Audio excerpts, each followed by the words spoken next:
What is worship? Is it a song we sing, a moment we feel, or a ritual we repeat? Or is it something more? Worship is not just a sound, it's Christ forming within us. It's not just personal, but a people gathered, united, transformed. It's not empty routines, but a living devotion. Worship is not just responding to the call, it's us becoming more like Him. Because worship doesn't stop when the music fades. It shapes how we live, how we love, how we witness. When we gather, we don't just shape worship. Worship shapes us.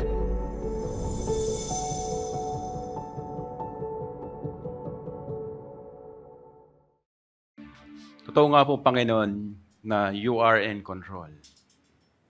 Sa mundo natin ngayon, napakataas, napakalakas ng influence. Mas kailangan natin ang mga salita ng Diyos. All we want is to hear from God. And all we need is to lead us by the Holy Spirit so that we cannot be shaken. And it strengthened us. All we need is Jesus Christ in our life. Let us pray. Yes, oh Lord. Oh Father, thank you so much for giving us your Son, Jesus Christ, that died for us and save us, oh Lord, from our sins. Maraming salamat, Panginoon, sa pag-ibig na binigay mo, Lord. And the opportunity to hear and to have your word available sa panahon natin ngayon, in our place, in this generation. It is available anytime for us. We believe, O Lord, that your word serve as a lamp to our feet and a light to our path.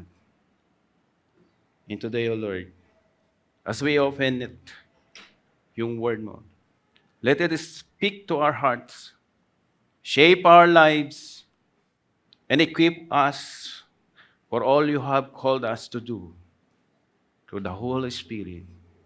And all this we pray in Jesus' name. Amen. Please remain standing as we read our scripture for today that we can found in 2 Timothy chapter 3, verses 14 to 17. So kung mayroon po kayong Bible apps or physical Bible, kindly open it to 2 Timothy chapter 3, verses 14 to 17. Kung nandiyan na po kayo lahat, sabay-sabay po yung nating basahin.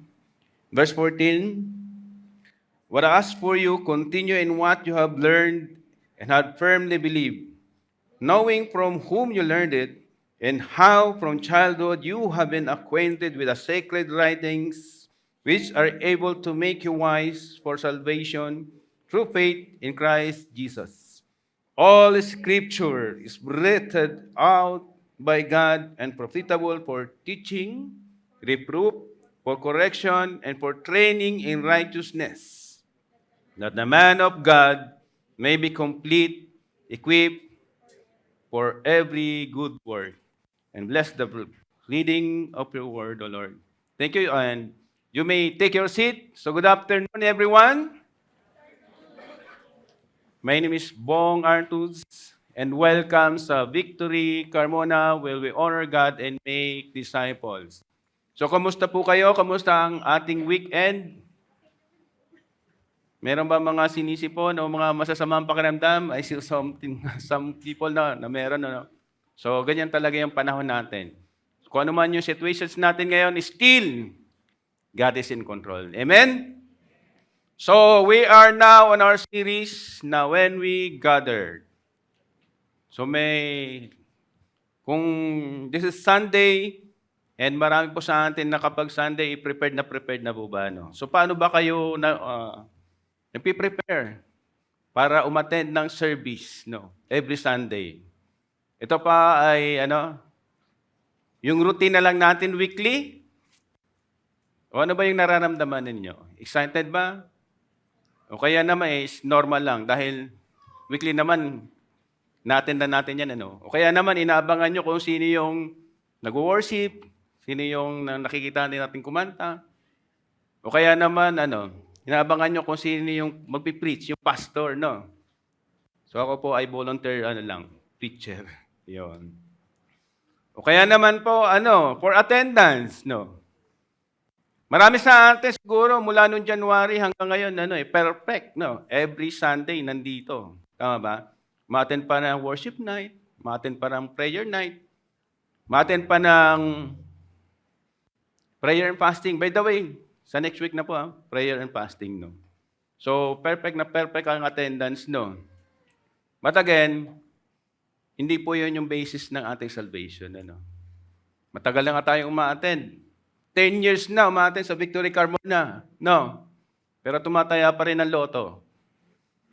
Kaya naniniwala pa rin sa mga hula-hula, Naniniwala pa rin na paglabas, nakasalubong ay itim na pusa, hindi na sumimba, So, 10 years na tayo, pero hindi pa rin natin maipaliwanag yung salvation. No. Pero, wala pa rin nagiging transformation. No. Church, the moment na nag-start yung solitude, yung prayer natin, it is the start of worship. Bakit tayo nandito? Right? To worship God. So, the time na nag-start yung solitude, we are connecting in the presence of our Lord. So, kung hindi natin dinidiscipline yung ating sarili, to be present kapag na-start na yung service, you are missing out the context of the sermon. You are missing out the context of the worship service. Hindi natin sinasabuhay or something na naintindihan pa ba natin? So, hindi ko kayo sinasermonan. Pero yun ang topic natin ngayon. Sermon. Kasi yun po yung totoo, di ba? Dapat yung worship natin, nag-start pa lang. Pero hindi ko naman natin masisisi yung iba kasi nga, minsan wala nang parking.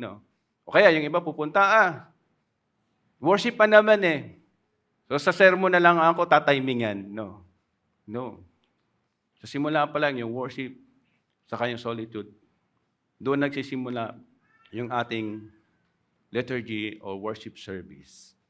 So as we gather with fellow believers natin, we follow a pattern and repeated practices. Kapag sinabi nating pattern, meron pong structure.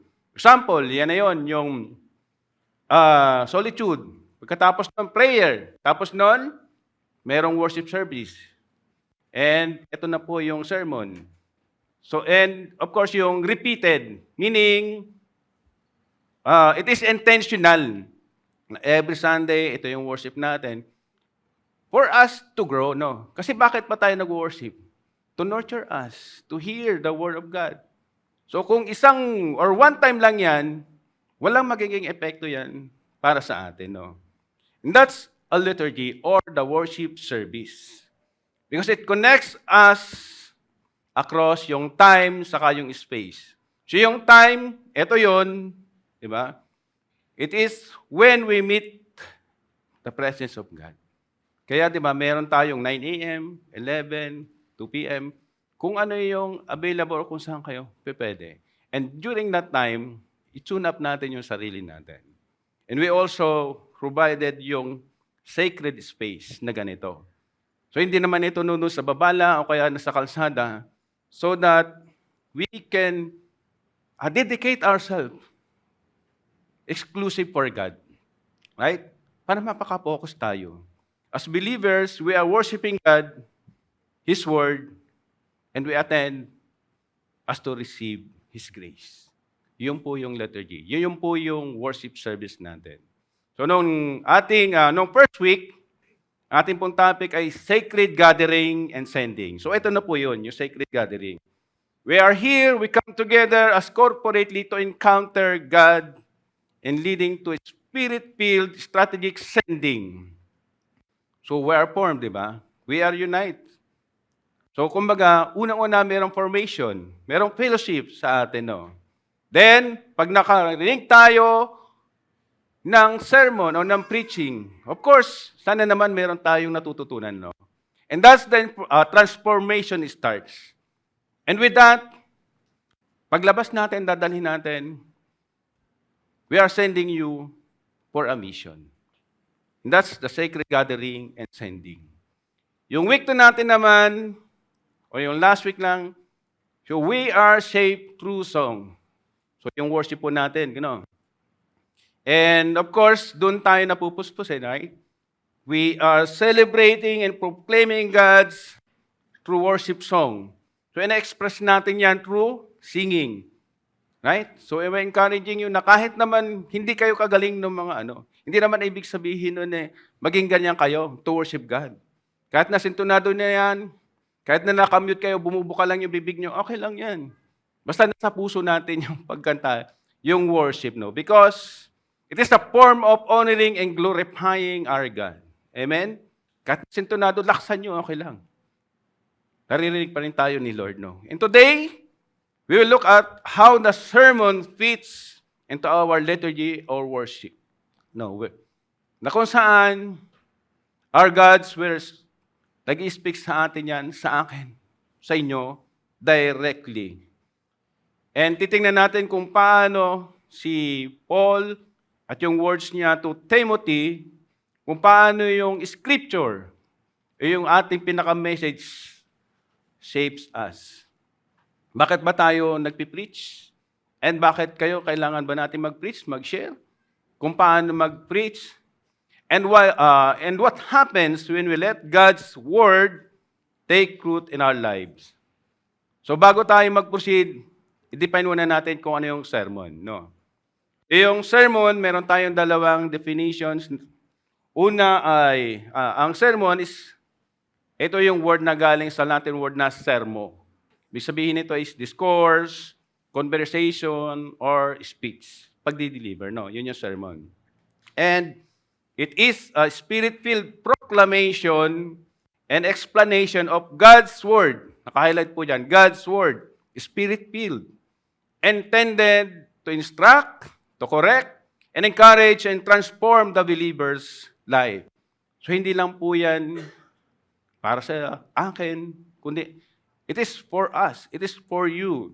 A sermon is a part of our worship where Scripture, the Word of God, explained to teach us the truth, kung ano yung totoo, call to repentance, build faith, and direct our life. So, meron sa atin, hindi naman pare-pare yung situation ng pumunta dito, right? Meron sa inyo, inaantok na. Para dito, malamig lang. So, hindi naman ganun kayo, no? Meron sa inyo, busog. No. What I mean is, iba sa inyo, masaya dahil maganda yung business. Iba naman sa iyo, natanggap na sa trabaho. Pero yung iba naman, natanggal. Yung iba, medyo may samang pakiramdam, masakit. O kaya na iba, may dinadala, may mga karga, may mga problems, right? Yung iba naman, puspos na puspos. Blessed na blessed, yung feelings natin, right? So, through sermon, through worship, doon tayo nare-repress na. Pero yung sermon po, hindi ito yung casual definition na nililecturan about moral and behavioral concerns. Tulad na sino po yung may mga anak dito? Yan. O may mga magulang, no? May mga boss, no? Na nung nakarang, linggo, nasermonan. Parang ganun, no? Yung anak niyo sinesermonan. So, hindi po yung ganun yung sermon na kung ano na lang yung sinasabi natin is about moral, mga values. So, ang sermon po, it is a liturgical event in which the preacher, just like me, ang ating pastor, proclaims the good news of Jesus Christ. Ang center po natin dito is si Jesus Christ. Kung hindi po si Jesus Christ, hindi si Lord ang inyong naririnig, pinubo tayong umalis, no? And inviting the listeners, the attendees, kayo, to active participation and the living Word of God. So yung worship sermon po is a teaching portion of ating worship, no? Na in-explain yung Word of God or Scripture. which is the scripture is the foundation of truth. Again, foundation of truth. Shapes people understanding of God, and of course, influences yung ating spiritual growth and can impact yung ating eternity. Right? Para inaintindihan natin. Para saan ba tayo, diba? Ano ba yung purpose natin sa buhay? Right? So, preaching is proclaiming the gospel through empowerment of the Holy Spirit. So, yung preacher po, hindi namin ito yung idea lang namin. Hindi ito yung mga words lang na nanggagaling sa amin. The preacher must be consistent where the center of the focus is Jesus Christ. So, preacher or yung preaching is the act or work and spirit-empowered proclamations of God. Kaya nagpipray po kami, nagpipray tayo. Sa ganoon, hindi naman po yung kakaya namin, yung sarili namin, yung aming ginagawa dito. It is the Spirit who empowered us to share and to preach the gospel. And before we go to our main text, i-define naman natin yung liturgy or worship and relations with the sermon. Sa Acts chapter 2, verse 42, it said, and they devoted, so just like that, to the apostles' teaching and the fellowship, to the breaking of bread and the prayers. So in the early church, liturgy was simple but profound. Sinasabi po dito na they devoted themselves to the apostles. So yung devoted po sa Greek word yan is proskartereo. Proskartereo. Ibig sabihin, adhere closely, no? Continually, steadfast, and of course yung committed to learn continuously. So yan po yung devoted themselves. And sabi niya, to the apostles' teaching. And what we know is that, yun na po yung sinasabi nating sermon, apostles' teaching. So they are devoted to the apostles' teaching. Kung saan po, doon po nag-start yung early church. Early church natin, doon po yung sa Acts 2, kung matatanda natin, ito yung Pentecost. No? Na kung saan yung Jewish, saka Gentiles, yung mayaman, saka mahirap, yung educated, uneducated, kung ano man po yung ages gap nila, nagsama-sama po sila doon. They were come together and united by the one thing which is the apostles' teaching. So, sa ating liturgy today, yung sermon po is just like that. It's the same work, no? It cuts out yung ating differences. Katulad ng sinabi ko kanina, iba-iba kayo ng nararamdaman, iba-iba ang ages na nandito, may senior ba? Sorry. Merong teens, di ba? May men, women. Saka kung saan iba-ibang lugar kayo nanggaling, hindi naman lahat kayo lihitin mo taga Carmona, right? Like Jewish, saka yung mga Gentiles. So ibang isa inyo, mga bago lang dito, right? And we are united us here to hear God's word. So, a sermon lead us to a fellowship. Doon nagsisimula yon. Kung nakikinig po tayo ng scripture proclamation, hindi po tayo yung mga individual lang na nandyan, nakaupo, at nakikinig. Because we are uniting and strengthen us as one, corporate. Kaya po yun, we gathered Hindi lang naman po isa, kundi tayong lahat as believers. So, apostles' teaching did not keep people apart. Instead, they draw them together just like today, no? So, after hearing yung word doon, they shared their lives, their food, their prayers. And from there on, araw-araw pa nga nilang ginagawa yan And this is how our services, or worship service works. Because the sermons open our hearts to God. Amen? Yun po naman yung unang-una na nating dapat maramdaman nila. Kung na-open yung ating puso, we should also open our hearts to someone else. No? Meaning, when we hear about God's love, God's word, we are also moved to love another. Tama po ba? So hindi naman po dapat yung nakikita o naririnig natin mga lessons is para sa atin lang. Dapat pinapasa din natin yan. We help to preach other. So if we receive a love from God, we should also move to love others. When we hear justice, we also called to work for justice together. Right? So the sermon is not just about yung listening or learning.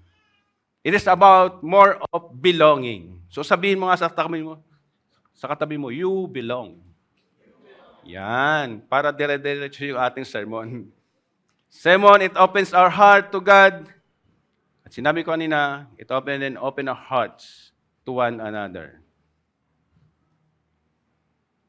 So, as we go to our text, sa 2 Timothy chapter 3 verses 14 to 17, si Timothy po, ano po siya companion, disciple siya, at spiritual son. Kumbaga, inaanak, no? Kabady-bady po yan ni Paul, no? At mini-mentor niya yan. As si Paul ay nagsulat kay Timothy, not just a mentor, hindi lang student, but of course, bilang pastor. We know that si Paul is also lawyer, abogado po siya. And he reminds Timothy that the sermon or the proclamation of Scripture is not an optional. Hindi po to optional. It is the foundation on which all Christian tayo meron pong liturgy or worship service na ginagawa. No. So, Paul says to Timothy, to continue, sabi po dito sa verse 14 and 15, but as for you, continue. Ituloy mo. In what you have learned and have firmly believed, knowing from whom you learned it, may pinanggalingan po rin yan, and how from childhood you have been acquainted with the sacred writings which are able to make you wise for salvation through faith in Christ Jesus. So, sinasabi po ni Paul kay Timothy na diretso mo kung ano yung inyong mga natutunan. No? And have become convicted to that learnings. Dahil alam niya na, kabisado niya, alam niya na ito eh. Natutunan niya ni Timothy ito doon sa kanyang mga ninuno. Si Lois, ang kanyang lola, saka si Eunice, ang kanyang nanay. So maliit pa lang po si Timothy, kumbaga, tinuturuan na sila ng kanyang mga lola at nanay. Na hindi ito yung parang turo lang, kundi repeated, may repetition, meron siyang discipline. As well as, ganoon din po si Paul. So they taught him kahit nung bata pa siya. And it passes down to the scripture, kaya mayroon po yung repetition, saka pattern din yan. Kaya ito yung sulat nito ni Paul kay Timothy. At dito rin po, mamaya matutunan natin ano ba yung sinasabi, ano yung definition ng scripture. So, itong liturgy of the sermon, we learned it from our apostles. Saka yung ating mga ninuno, from our fathers, mothers, and of course, yung pastors, and even yung mga volunteers, mga teachers natin, who have gone before us. So in our sermon, sabi po sa Hebrew 12:1, it connects us to this great cloud of witnesses. So tayo po yun, yung attendees. So we are not just hearing a message for today. Hindi lang po natin dapat pinapakinggan, but truth that has shaped us. Yun po yung importante. And it was delivered, na ginagawa na po yan 2,000 years ago. So diba? It is from generations to generation. Yung Word of God, yung Scripture, yung Bible, sa pa rin yung tinuturo hanggang sa ngayon. Bakit? So ito na po. Sabi dito sa 16:17, sabi ni Paul, all Scriptures, so lahat yan, lahat po ng writings, even yung Old Testament, is breathed out by God. Pag sinabi natin breathed out, just like si Adam nung create ni God, di ba? From a dust, hininga niya yun, di ba? So, God gives life. So, meaning, yung word po natin is alive. It is breathed out by God. No? And it carries, ibig sabihin, divine authority and divine intention, which is profitable for teaching, for reproof, correction, and for training in righteousness, that the man of God may be complete, equipped for every good work. And sana, I hope and pray, na yung man of God, tayo po yun, kasama po tayo dun. So, it is the bedrock of every sermon. Yung nasabi po natin yung scripture. And it's words for preaching. And it opens the very word of God, written by the Spirit. It is written po ng servant ni Lord and intended for His people. So yung atin pong liturgy or sermon na ginagawa ngayon, yung ating preaching, hindi po ito yung aming opinions lang or yung mga ideas namin. Dito sa Victory or yung EN, bago po ilabas itong preaching na ito, itong series na to, it undergo a thorough study by the team. Na-compose po yan ng mga pastors, mga bishops, even mga theologian. Na few months ago, minsan a year pa po. Kumbaga, maybe this is, yung preaching na to, series na to, last year pa to ginawa. So, hindi ito basta-basta inilabas lang. Meron ako mga, di ba, sa ibang local church, may mga gano'n na. Kung ano lang po yung gustong ituro ng preacher o ng pastor, yun lang. So, minsan, walang nagiging series, right? Parang isang topic lang. And sa next Sunday, iba na naman, right? Pero dito po, meron tayong sinusunod, meron tayong nire-review talaga siya. Right? And sa aming mga preachers naman, pastor or volunteers preacher, bago naman po namin yan, i-preach dito, nagkakameron naman kami nung sinasabing preaching huddle. Na kung saan, nagkakameron kami ng yung study and sharing yung knowledge still based dito sa Word of God. Yung mga thoughts natin na naka-align lahat sa Bible. And so that when we preach, we are not speaking yung our own words. It is the reference yung ating Bible po. So, this is why the sermon holds such a central place of worship. It is where we meet God face to face through His truth, and testify to Jesus Christ. So yung preaching, yung sermon, lahat natin, it is centered kay Jesus Christ. Sermon is rooted in God-breathed Scripture. Yung sermon, yung preaching po natin, ang pinanggagalingan palagi is our Bible. So Scripture, ito po, ang ibig sabihin ng Scripture, it is inspired word. It is the writing of God, Sabi nga dito, useful for teaching, reproof, again, correcting, training, isa-isahin po natin yan mamaya. And the aim of ating sermon is not just yung, pagdi-deliver ng information o ng speech, but then again, it is a transformation. Because kung ano man po yung lessons na nilalearn natin, sana tumagos din sa ating mga puso. Tumagos sa ating mga isipan, may stored natin yan, at may apply natin after ng service natin. So, God shapes His people through His Word. God shapes His people through His Word. So, itakil po natin isa-isa kung ano sinasabi about the Scripture, about a Word of God. First po yung teaching.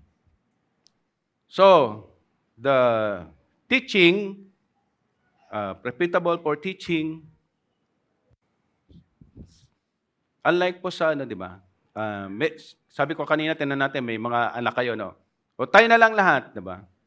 Tayo lang lahat na may mga magulang, Wala naman siguro nandito na pinanganak lang sa Lahat tayo may mga magulang, So saan tayo natuto? Magsalita, natuto ng mga ginagawa natin. First and foremost, sa ating mga magulang, right? Because they teach us. Tinuruan tayo. Yung education natin, saan galing? Sa ating mga teachers nung pinasok tayo, no? And some of us, pumunta dito, siguro, some of us sa inyo, na-depress, o kaya spiritually weak. Kung ano man po yung mga circumstances natin. Minsan, we are feeling down, saka exhausted tayo, no? And we need, or sometimes, meron sa atin na unknowledge pa. Ibig sabihin, hindi pa siya ganun ka-knowledgeable sa Word of God, no? So, teaching of Scriptures draws us into God's story and shows us how to live in it. So, napaka-importante po niyang teaching. Sa situation natin ngayon, di ba? Narinig natin nung last week kung ano yung mga nangyayari, mga involving yung ating mga minors pa lang, right? So, nagiging aware ba tayo ganun? So, ano yung pakiramdam natin na kung sino pa mo yung mga anak na teenager ngayon, di ba? So, ano yung mga naiisip natin? Dapat natin, ito po yung maging aware po tayo at ito po yung time na tingnan natin kung ano, kausapin natin yung mga anak natin, lalo na yung mga minors, right? They need someone parang kailangan lang nila ng kausap. Bakit nagiging ganon yung pag-iisip nila? Bakit nagiging ganon yung situation nila? Because may lack of training, may lack of teaching. No? Saan po nagsisimula yung pagtuturo sa kanila? Saan po nagsisimula ang discipline sa kanila? Sa bahay natin. Right? And also, it started here. Kaya meron po rin naman tayong campus. Kung meron po yung mga anak na maliit lang, mas maliit pa lang ngayon, dalhin natin sa kids church. Kung mga teenager, dalhin natin dito sa campus. And tayo, sama-sama po natin. We need to teach them. Paliwanag natin sa kanila kung ano yung mundo at ano yung word ni God. Right? Napakalakas po ng influence ng mundo ngayon. Ano ba yung totoo? Jesus reminds us, bilang human, kailangan din natin ng physical sustenance, right? Pero tulad po din ng pagkain, ang scripture po is nourishing our soul. Because teaching is feeding. Kung busog po yung mga anak natin, yung kamag-anak natin, yung mahal natin sa buhay ng words of God, nagiging malusog po. Di ba? Because Scripture is spiritual food that nourishes us. God's Word sustains our faith, sharpens our discernment, and strengthens our faith. Yung atin pong endurance, and help us to grow and mature. Ba, yung pagkain po nagpapalakas yan, right? Sabi nga dito, yung Word of God is just like a milk na pinipid natin, ba? Pagbanta pa lang yan. Hindi naman kaya niyang kainin yung solid food, right? Kailangan muna ng milk. Just like us also. Kung sa gayon, para lumakas silang malusog, right? Tayo rin naman, kailangan nating masustain yung food, yung physical natin. Pero mas kailangan natin na magbabad sa Word of God. So the Bible teach us on how we will grow, on how to become true man of God. No? It nourishes us. So yung teacher sa school natin, ano ba tinuturo niyan?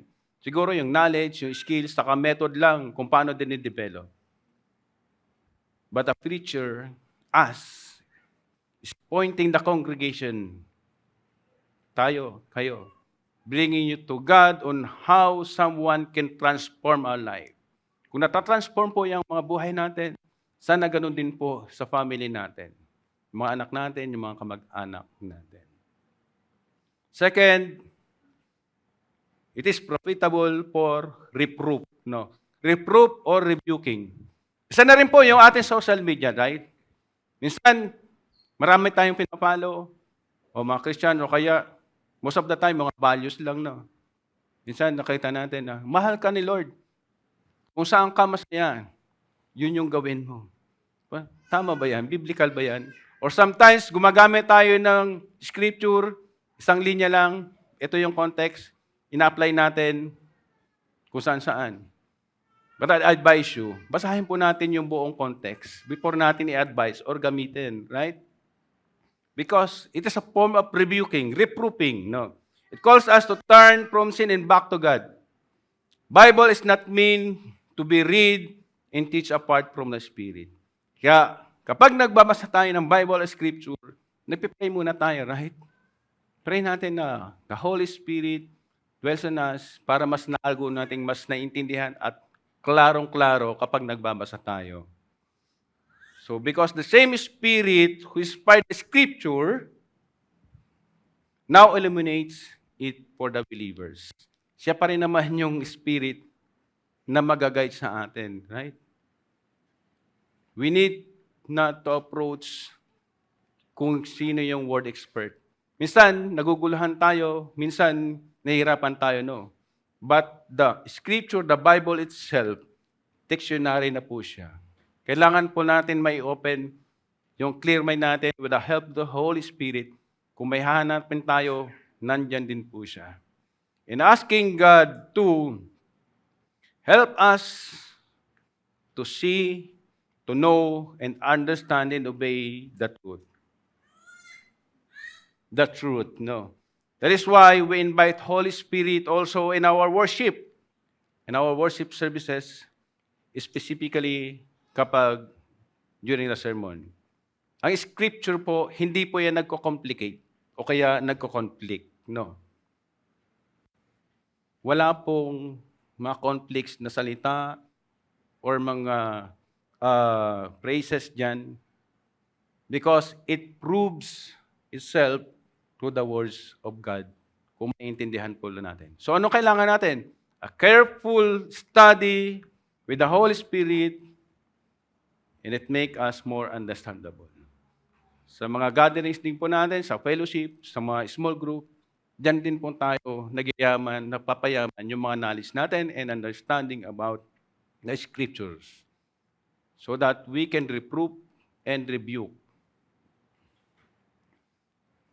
The third one is correction. So some of us, mahirap tanggapin yung totoo, no? Minsan, yung mga umaten ng sermon, di ba? Parang sa akin lang tumatama yung sermon na aray ko, masakit. Mahirap man tanggapin yung totoo. Masakit tanggapin, tama? Pag sinabi natin, ito yung dapat. Bilang Kristiyano ka, ito yung way natin, no? Saan ka ba again? Sa mundo? Kasi mas comfortable yun eh. Hindi inaalis ng Bible yung mga difficulties, kung ano yung mga na-experience, nandyan yan. Pero it builds up and shapes us kung paano haharapin yan, right? Kung paano na itatama yung ating ginagawang mali.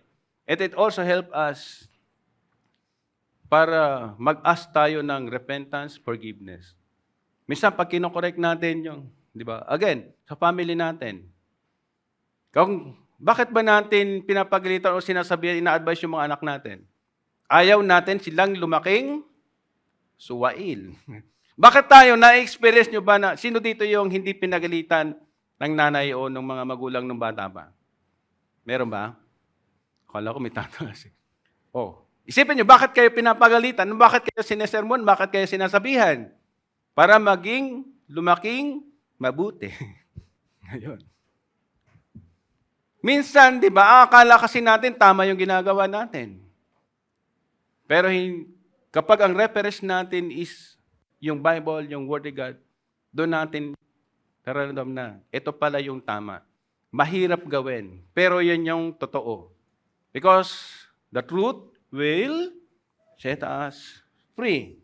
So, Scriptures guide us our decision. It shapes our priority. It serves as anchors kapag yung emotions natin ay nagpapafluctuate na, right? Because God's Word carries out the truth, pero it builds yung relationship natin. Bakit? Kasi mahal tayo ni Lord eh. Mahal tayo ng Panginoon.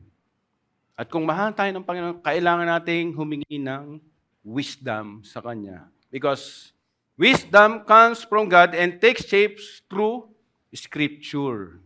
So yun yung kailangan natin. Nang sa ganun, meron tayong magandang desisyon sa buhay. Even it is a little thing or great things, submit natin kay Lord. Yun yung unang-una muna natin gagawin. Submission. obedience. He gave us wisdom to those who ask. Remember that. So we can walk faithfully. Kung kayo, inuunahan nyo na desisyon, tayo, si Lord, may gagawin ako. Lord, madali lang naman to sa akin eh. Madali lang yung solusyon na gagawin ko. Okay lang to. Kayang-kaya ko naman to. Just see and watch, no? Ginano mo pa si Lord. Kinabukasan, right? Di ba? Napakaliit lang naman ito eh. Pero hindi natin alam yung nagiging impact nun eh. Yung maliit na bagay, pag lumaki na, pag sad-sad ka na hirap ka na, saka mo lang tatawagin si Lord. Eh bakit nung una pa lang hindi ka na nag-ask ng wisdom? Nag-ask na magandang decision. Nang sa gayon, yung mind natin, magkameron ng clarity so that the Holy Spirit can lead us kung ano man yung gagawin natin. Because He gave us wisdom to, kung sino po yung nag-a-ask, ibibigay niya yan.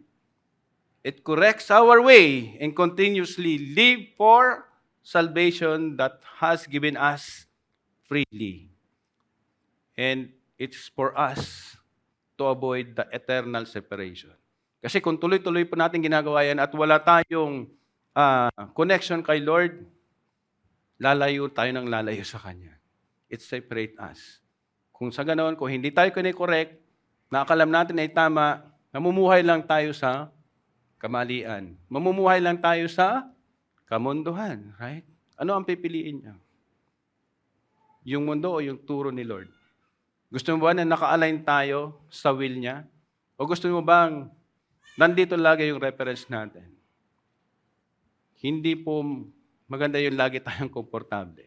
Kailangan meron tayong natutunan through the Word of God. Training. It is profitable for training. So, pag sinabi nating training, it will make us yung improvement ng ating endurance, right? Para matuto tayo, right? Bang ang isang athlete, para sa isang halimbawa, basketball, galing siya ng volleyball, isasabak mo ba agad yun? Baka pag tumira ng bola, ito yung panditira niya sa ring, right? So it shapes our character, yung discipline. Di ba? Pag nagte-training tayo, umaga pa lang, alas 6 pa lang, dapat nandito ka na. So discipline ourselves. Yung practice, right? So dito rin, katulad ng paano tayo matututo sa Word of God. Repetitive lessons. Sa preaching, sa sermon, sa Bible study, right? Hindi ito one time lang. Natutunan ko na to. Itong verse na to, para sa akin to. Ito na yung life verse ko. Lahat in-apply mo na. Kung hindi ka na nag-aral ng iba, na? It is the form also of worshiping God in our whole life. So, God's Word, again, deserve a careful reading and listening. Dahil sa training, merong mga instruction dyan, right? Ito yung gagawin mo muna. So, ikaw ba, pag nag-bodybuilding, gusto mo lahat, di ba? Buhat agad ng barbell. Buhat agad ng Gusto ko, kaya-kaya ko yan eh. Kailangan ko ng 20 repetitions. Kasi simula mo pa lang, no? Pagkatapos nun, bagsak ka na. Ay, tulog ka na. Ay, hindi ko pala kaya. So, kailangan natin ng endurance muna. Nandun din yung right attitude. Di ba? The Bible, the Scripture, ano yung bang heart natin? Pinoform yung heart natin eh. And of course, yung applications. Hindi lang yung knowledge yung natutunan natin sa preaching, sa small group, sa Bible study. Pero pagdating natin ng bahay, tinatabi lang natin, diyan ka muna. Bukas na ulit, gagawa na muna ako. Pagdating mo, pagising mo ulit, normal na naman yung buhay mo. Nasaan na? Kaya ka training eh. Nasaan na yung natutunan natin? Dapat meron ding applications. Right? Parang manual yan. Kapag meron kang appliance sa bahay na bago, right? Titingnan mo na ito ang gawa. Pero yung iba sa atin, nandong ginagawa. Simple lang naman to, saksak, on, sabog. Hindi naman ganap natin. Kasi dapat alam natin, meron din kasing warnings dito sa Bible. Tama? So it shapes us. Kinokorek tayo. May warnings yan. Dapat, kapag ito yung ginawa natin, si Jesus Christ, 2,000 years ago, binigay sa atin yan. Ano ba yung mga na-experience? Ano yung mga kasalanan nung una? Ganon pa rin naman natin, di ba? Ano ba yung attitude natin ngayon? Ganon pa rin, di ba? Minsan, mas nauna natin yung emotion natin. Minsan, kahit na Kristiyano tayo pag nasa labas, masagi ka lang, o kaya may ginawa lang sa'yo, nagagalit ka kaagad. Di ba? Minsan, dahil sa naiinis ka, pinagalitan ka ng boss, pagdating mo ng bahay, nawala na, nalaglag na lahat ng prutas mo. So, training to make us righteous. Because through reading, listening sa Word of God, help us avoid misunderstanding kung sino ba si Lord. Kasi doon tayo nakatutok, right? The God's character, o kaya misusing yung promises niya, na hindi naman lahat ito, binasa mo yung promises dito sa Deuteronomy, sa lahat ng mga verses na binasa mo, i-apply mo na kaagad. Kailangan it has a careful reading saka application. Because God's Word is not just information. Hindi lang naman po ito information. God's Word is spiritual discipline that builds the habit of living right before God. Hindi mahirap pong maintindihan ang Bible at ang Word without living in it. Tama po ba? Kasi kung basa ng basa kayo, tapos hindi naman natin pinapamuhay. Hindi natin na-experience yung power of God. Hindi natin na-experience yung grace ni Lord. Basa ka lang ng basa. Pero pagdating mo sa labas, same pa rin. Kaya yung iba ayaw na maging ayaw maging born again. Ang born again, mahirap yan. Maraming bawal. Mababago ako. Hindi na ako makakapunta sa mga kaibigan ko. Hindi na ako makakapagpuyat. Marami na akong hindi magagawa. Hindi na ganito ang magiging lifestyle ko. Yung mag-holy, holy, holy. Diba? Sabi nila, God's authority, character, and righteous judgment, i-reveal po yan dito sa Bible, right? Basahin po natin ng basahin. Because it is important to understand that we must submit to the teaching of the Scripture. Amen? Lahat po na dapat nating maintindihan so that the Scripture shapes our heart. Diba? Do not follow our heart, but instead, the Scripture will shape your heart. So we can grow into the likeness of Jesus Christ. Ito po yung ating righteousness. Pag sinabi nating righteousness, likeness of Christ. And ready for the good work. Yan. And the last one, so yung isa righteousness, sabi dito is, so that the man of God, tayo, may be complete, equipped for every good work. So, God uses His Word, again, to teach, rebuke, correct, and train. Hindi po upang tayo'y pahirapan. But for us to form just like God wants us to be. Kailangan, being rooted deeply sa Kanyang truth, sa Kanyang grace. And that's, tayong lahat will stand firm, grow in faith, and produce yung lasting good no matter what comes. So what begins as yung discipline natin, it leads us to maturity in joy. Because the persons who delights in God's Word is described as stable, fruitful, and enduring. We are now complete and equipped, pero hindi lang po yun in just one click. It grows in time, right? It grows, it's transformed. Kasi journey po yan. Hindi po lang yung one time na, nakilala, tunggap na ako kay Lord. So, i-injure na ako. So, nagiging fruitful na ako. No. A person who have played for example, meron tayong, sino mahilig sa basketball? Sa ngayon, di ba? So, sports. So, yung tao na mahilig sa basketball at naglalaro niyan, so naintindihan niya, right? Pag medyo nagkaedad na yan, ano ba yung interest niya? Hindi naman singing na, Interest pa rin siya doon sa basketball. Kasi alam niya, nilaro niya, may experience siya doon. So kung tumanda na yan, ang panonoorin niya pa rin yung NBA, BBA, di ba? Kikilala niya pa sila Jordan, Michael Jordan. Kahit tanungin mo pa yan kung ilan yung rings niyang ni Michael Jordan, ilan championship siya. Kasi meron siyang connection with that sport, right? Kung sino man mahilig sa singing, di ba? Mas kilala nila kung sino yung mga artist, Korean, kung sino yung mga nasa top sa Billboard. Ako wala akong alam dun kasi hindi ko naman interest yun eh. Right? So ganun to yun. So if we are living out in the Word of God at ina-apply natin yan, you will have also the closest connection with the author of the Bible. Amen?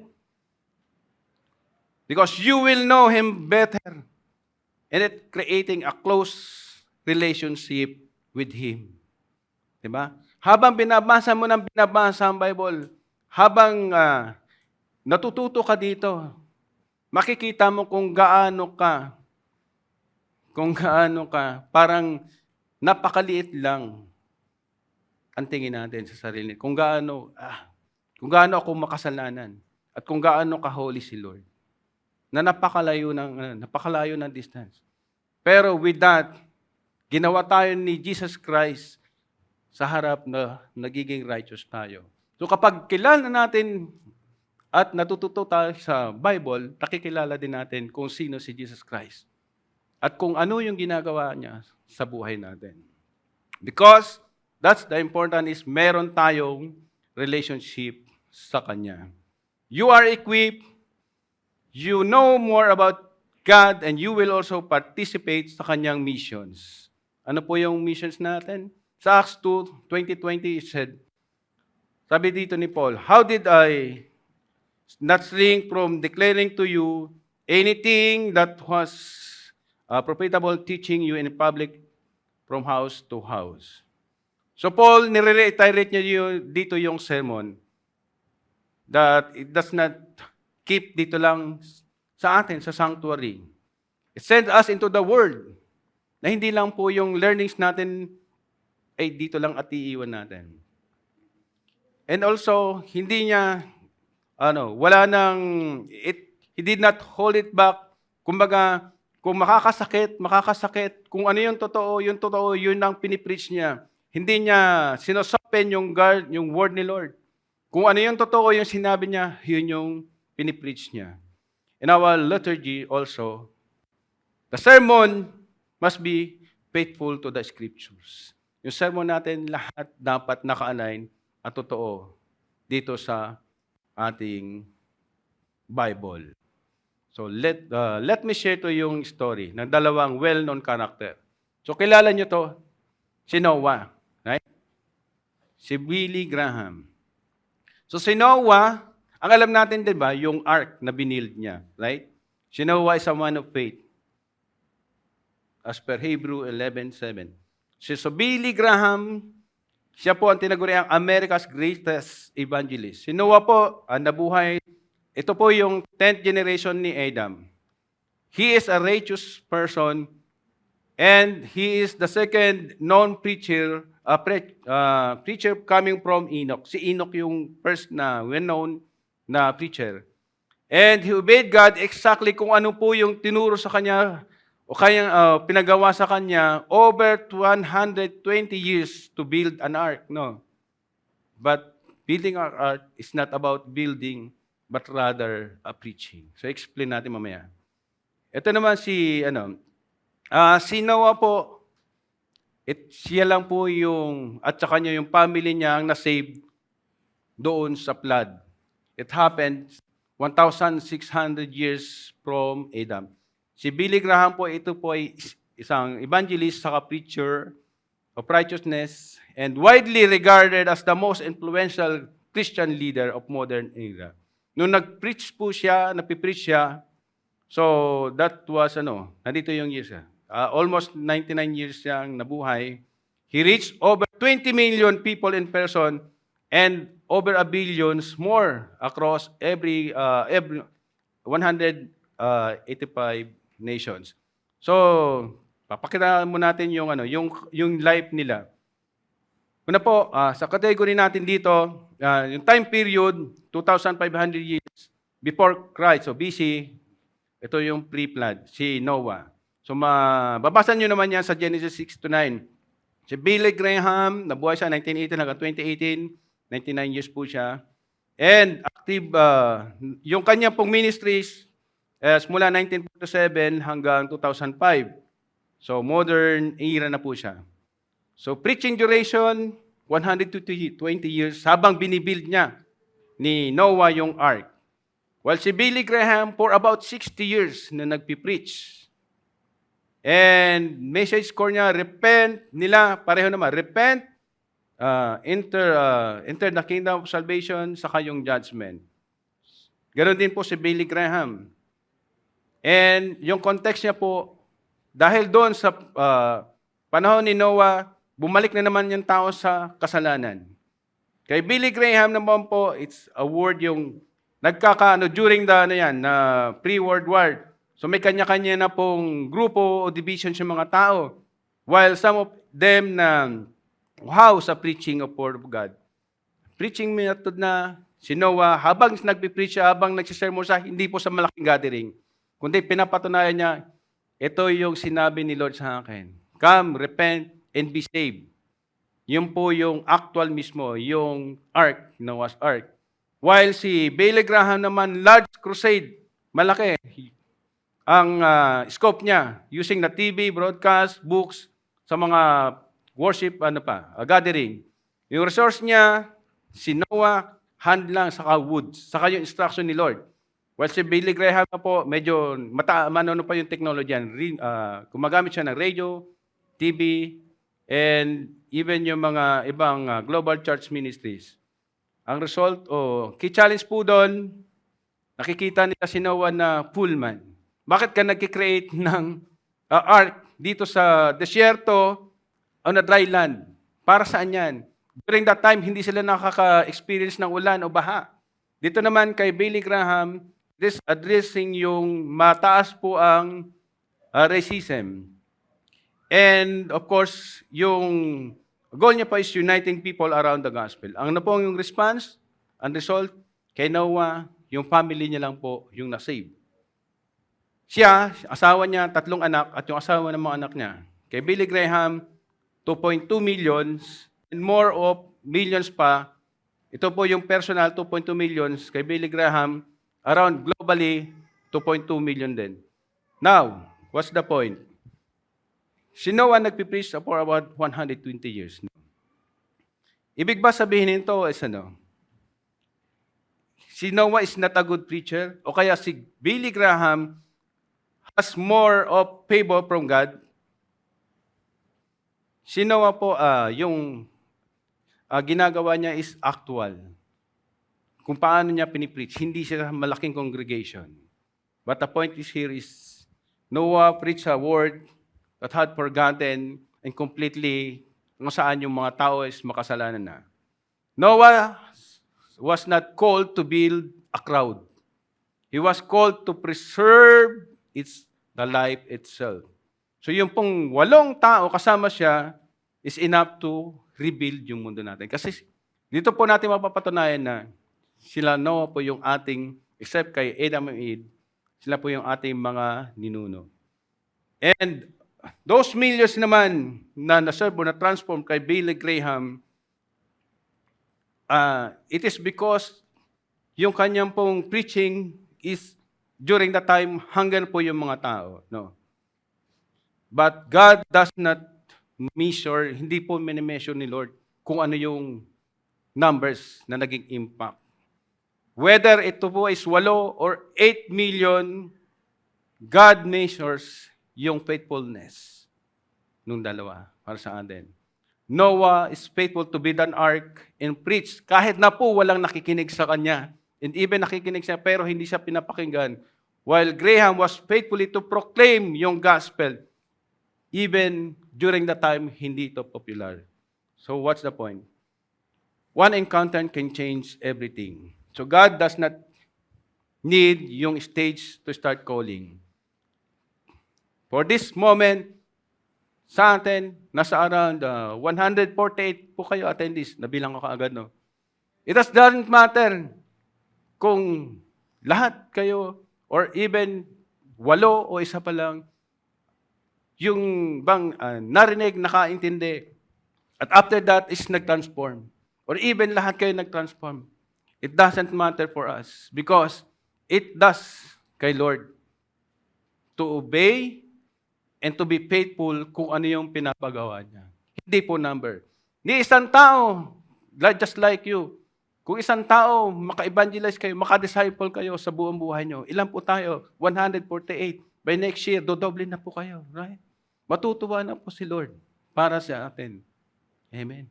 And that's the point. It is, our job is simply to obey and remain faithful.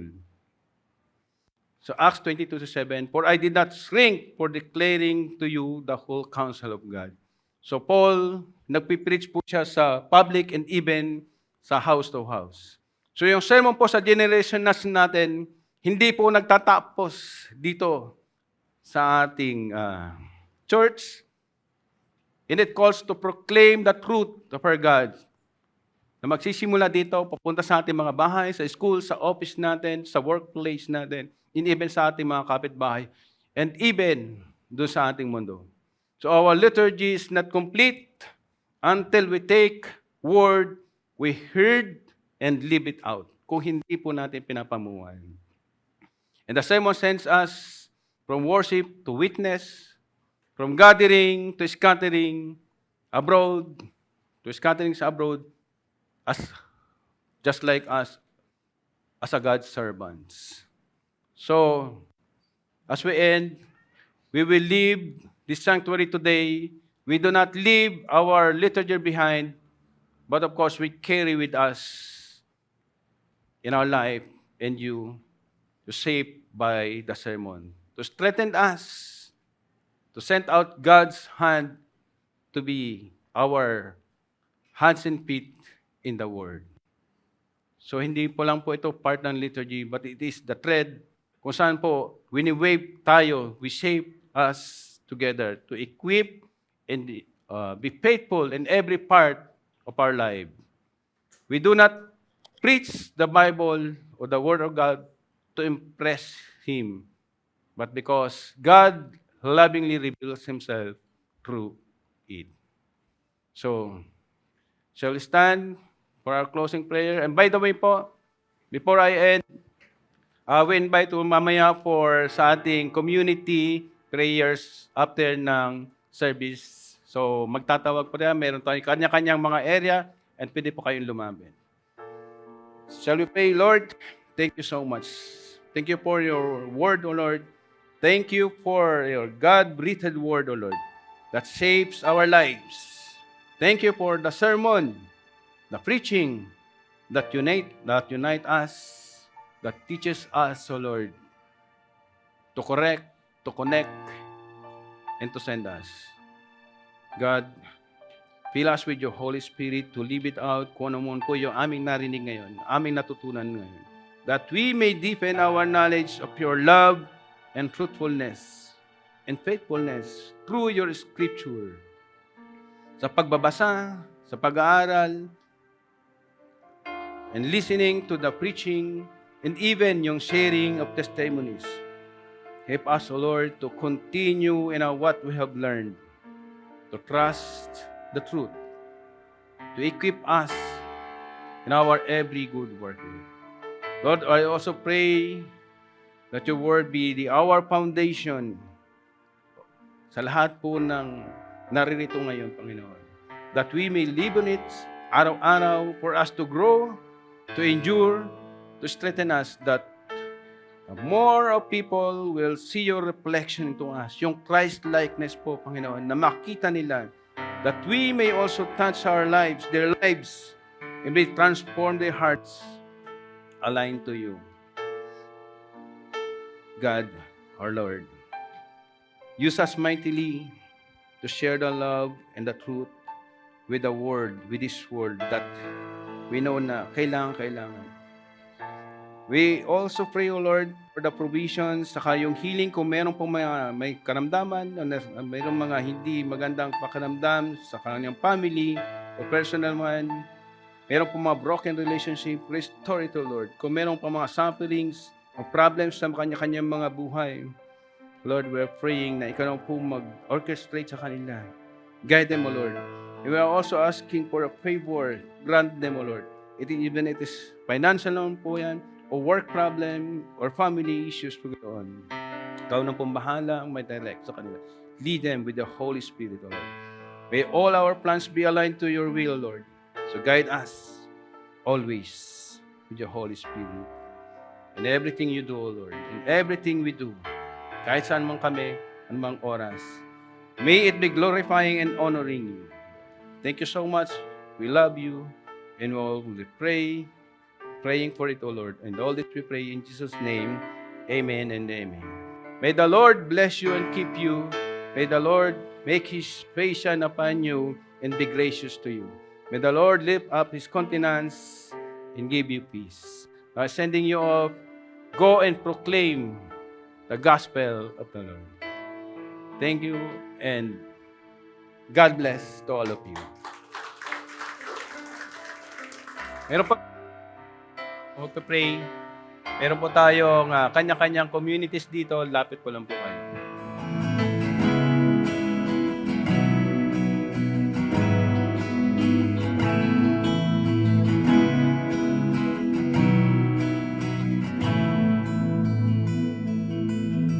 There's a light that can't be dimmed, not even by the dark. It shines the way to hope that never ends. By your word I call to mind the truth of who you are. May it keep my every step in line with yours. Keep me right where you are.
yesterday, today, and evermore. Your word remains, though the rest fade away. You're faithful through the ages. Nothing can change what you have said. The same yesterday, today, and evermore. Your word remains, though the rest fade away. You're faithful through the ages. Oh, nothing can change what you have said. The same yesterday, today, and evermore. Your word remains, though the rest fade away. You're faithful through the ages. You're faithful through the ages. Oh, you're faithful through the ages. Search my heart and know my thoughts, oh Lord. You see me and you love